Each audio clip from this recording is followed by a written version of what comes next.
અમરેલીનું Babra market yard જ્યાં કપાસની થઈ મબલખ આવક। બાબરા યાર્ડમાં 17 થી 18,000 મણ કપાસની આવક થઈ છે। કપાસનો 1250 થી 1650 રૂપિયા ભાવ મળી રહ્યો છે। બાબરા માર્કેટયાર્ડ કપાસથી ઉભરાયું। અમરેલીનું બાબરા માર્કેટયાર્ડ જ્યાં કપાસની મબલખ આવક થઈ છે।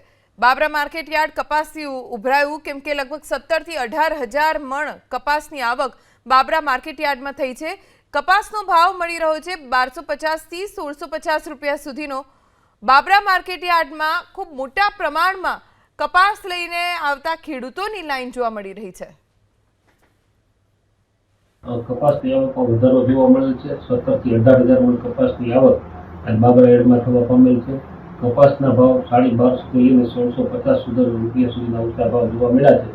આવક વધવાનું મુખ્ય કારણ અત્યારે એ છે દિવાળીના તહેવારો નજીક આવતા હોય, ખેડૂતોને નાણાંની જરૂરિયાત હોય અને ભાગ્યાઓને પણ એના પૈસા ચૂકવવાના હોય તો એટલા માટે અત્યારે થોડુંક આવકનું પ્રમાણ વધ્યું છે। અને બીજા નંબરમાં કે અત્યારે જે તાજો ઉતરેલો કપાસ હોય એ થોડો ભેજવાળો હોય, ખેડૂત ઘરમાં સ્ટોરેજ ન કરી શકે એમ હોય, જેથી કપાસ વેચવા માટે અને ફરજિયાત યાર્ડમાં લાવવો પડે છે। તેની હિસાબે આવકમાં વધારો જોવા મળે છે।